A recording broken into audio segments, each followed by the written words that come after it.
এই বলে তো এভাবে একটা পরিবেশে পরীক্ষা দেওয়া যায় না। অন্তত একটা পরীক্ষা তো ওনারা পিছাতে পারতো, তাই না? রেজাল্ট খারাপ হবে আমার, কষ্ট পাবে আমার মা বাবা, টাকা গেছে আমার, তাহলে ড্রাইভার কার? আমি আশা করছি যে এটার জন্য একটা ব্যবস্থা হবে এবং আমাদেরকে বলছে আমাদের কেন্দ্র পরিবর্তন করা হয়েছে, কিন্তু কেন্দ্রটা পরিবর্তন করেও আমি বলতেছি যারা একটু সাইডে আছে, আমরা তো শহরের উপরে বাসা, এই কারণে হয়তো আমরা হেঁটে হেঁটে চলে আসতে পারতেছি। যারা একটু সাইডে আছে, গ্রামে গঞ্জে টিনের বিল্ডিং যারা থাকে, তারা কি করবে? তারা তো কারেন্ট থাকতেছে না, কিছু থাকতেছে না। আর এটা ড্রাইভার কার? রেজাল্ট খারাপ হবে আমার, কষ্ট পাবে আমার মা বাবা, টাকা গেছে আমার, তাহলে ড্রাইভার কার? এটা তো ভাই হলো না, ঠিক আছে? আমরা বুঝতে পারছি পরীক্ষা সময় মতো দেওয়া লাগবে, আমরা অনেক দেরি করে ফেলছি, ঠিক আছে? আমাদের হওয়ার কথা এপ্রিলে, কিন্তু এখন জুলাইতে নিচ্ছে। এই বলে তো এভাবে একটা পরিবেশে পরীক্ষা দেওয়া যায় না। অন্তত একটা পরীক্ষা তো ওনারা পিছাতে পারতো, তাই না? সেটা না করে দেখেন, আপনি দেখেন এই যে আমার বোর্ড ভিজে গেছে, আমার হাঁটুর উপরে পানি, মানে আমার ভিতরে পানি ঢুকে যাচ্ছে।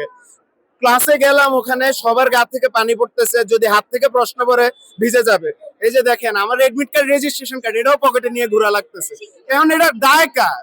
আমার আমার আসতে 10 মিনিট দেরি হয়েছে, এই কারণে আমার পরীক্ষা এমসিকিউ ওরা পরে আধা ঘন্টা বাড়াই দিছে। আমার তো সিকিউ তে আধা ঘন্টা বাড়াই দিয়ে লাভ নাই, আমার দরকার ছিল এমসিকিউ তে সময়।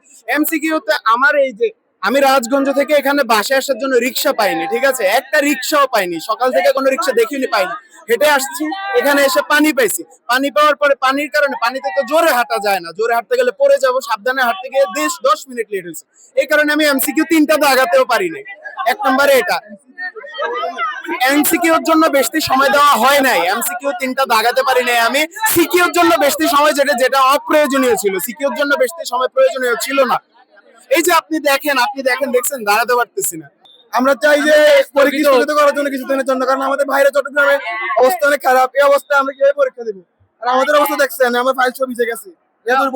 একজন ড্রেনে পড়ছে। পরীক্ষা এমসিকিউ টাইমে 2-3 লেট হয়েছে, আবার টাইম অনুযায়ী নিয়ে নিছে। হলের ভিতর নিচে পানি আসছে, মানে গ্যাস গায়ে থেকে নিস্তাবাদর পর্যন্ত পানি। আবার এমসিকিউ সময় টাইম পাই না, কারণ আমরা লেটে গেছি, বৃষ্টি অবস্থা, পানি অবস্থা গেছি, মাথা নিয়ে নিছে রাইট টাইমে, তো আমরা টাইম পাই না, এমসিকিউ লাগাইতে পারি না সবগুলো ঠিকভাবে। এটা তো ঠিক হয় না আমাদের জন্য। কি অবস্থা এগুলো দেখছেন, কয়েকজন মেয়ে পড়ে গেছে ট্রেনের মধ্যে। কুমিল্লায় 107 মিলিমিটার বৃষ্টিতে তলিয়ে গেছে এসএসসি পরীক্ষার বিভিন্ন কেন্দ্র। এর মধ্যে কুমিল্লার যে সরকারি মহিলা কলেজ যে কেন্দ্রটি আছে, এই কেন্দ্রে কিন্তু হাঁটু থেকে কোমর সমান পর্যন্ত পানি হয়েছে, যার কারণে কিন্তু যে এসএসসি পরীক্ষার্থীরা আজকে পরীক্ষা দিতে এসেছে তাদের কিন্তু হাঁটু সমান পেরিয়ে কিন্তু পরীক্ষা দিতে হয়েছে। আমরা দেখতে পাচ্ছি যে এই মুহূর্তে কিন্তু অনেক শিক্ষার্থীরা ওদেরকে নৌকা দিয়ে ওদেরকে পারাবার করে হোস্টেলে নেওয়া হচ্ছে এবং নিরাপদ স্থানে নেওয়া হয়েছে। কুমিল্লার সিটি কর্পোরেশনের পক্ষ থেকে কিন্তু আসলে এই ব্যবস্থা করা হয়েছে। আরেকটা বিষয় জানিয়ে রাখি যে কুমিল্লার সরকারি মহিলা কলেজে কিন্তু প্রায় সহস্রাধিক পরীক্ষার্থী পরীক্ষা দিয়েছে।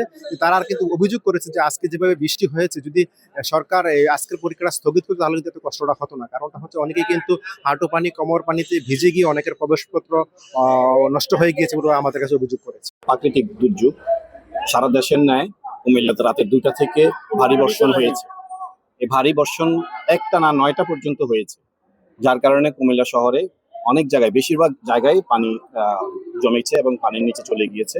আপনারা জানেন যে এইচএসসি পরীক্ষা চলছে এবং আমাদের কুমিল্লা সরকারি কলেজের মহিলা কলেজে যারা শিক্ষার্থীরা আসছে সকালবেলা, আমরা এখানে থেকে সিটি কর্পোরেশনের পক্ষ থেকে আমরা এখানে শিক্ষার্থীদের যেন নির্বিঘ্নে তাদের হলে যেতে পারে সেজন্য আমরা এখানে নৌকা ব্যবহার করেছি। আমরা এখানে ভ্যান গাড়ি ব্যবহার করে তাদেরকে যাতে খুব সহজভাবে যেন তারা হলে ঢুকতে পারে সে ব্যবস্থা আমরা করেছি এবং এখন পরীক্ষার শেষ হয়েছে এবং আমরা যেন নির্বিঘ্নে ওরা বাড়িতে ফিরতে পারে সেজন্য আমরা সেবা দিচ্ছি। আপনারা জানেন যে গণপ্রজাতন্ত্রী বাংলাদেশ সরকারের মাননীয় প্রধানমন্ত্রী উনি অত্যন্ত সচেতন, উনি কিন্তু সারা দেশের খবর রাখেন। কিছুক্ষণ আগে তিনি আমাকে ফোন করেছেন এবং তিনি বলেছেন যে তোমার এখানে কয়টি হলে পানি উঠেছে। আমি বলেছি স্যার আমাদের এখানে একটি হলেই পানি উঠেছে, একটা পরীক্ষা কেন্দ্রে একটি কেন্দ্রেই মাত্র পানি উঠেছে। বলছে এটার কি অবস্থা? তখন আমি ওনাকে বিস্তারিত জানিয়েছি যে স্যার আমরা এখানে অবস্থান নিয়েছি সকাল থেকে এবং নির্বিঘ্নে যেন স্টুডেন্ট পরীক্ষা দিতে পারে সে ব্যবস্থা করেছি এবং চেয়ারম্যান সাহেবের সাথে কথা বলে আধা ঘন্টা পরীক্ষার্থীদের পরীক্ষার সময় বাড়িয়ে দিয়েছি। এবং আপনারা জানেন যে এখানে আমরা কিন্তু এই হলে যে সমস্ত শিক্ষার্থীরা পরীক্ষা দিয়েছে ওদেরকে আধা ঘন্টা সময় বাড়িয়ে দেওয়া হয়েছে এবং তারা পরীক্ষা শেষে নির্বিঘ্নে বাড়ি ফেরার জন্য আমরা এখানে আমাদের সিটি কর্পোরেশন এবং আমাদের স্বেচ্ছাসেবক দল সংগঠনের সকল নেতাকর্মীরা এখানে কাজ করেছে। অলরেডি উচ্ছেদ শুরু করেছি, আপনি শাকতলার দিকে গেলেই দেখতে পাবেন আমি যে কালভার্টগুলোর জন্য পানির যা নিষ্কাশনের বাধাগ্রস্ত হচ্ছে ওই সমস্ত কালভার্টগুলো ইতিমধ্যে ভাঙা শুরু করেছি। আমি এবং আমাদের সিইও সাহেব এখানে আছেন, আমাদের নির্বাহী ম্যাজিস্ট্রেট সেখানে দায়িত্বরত আছেন।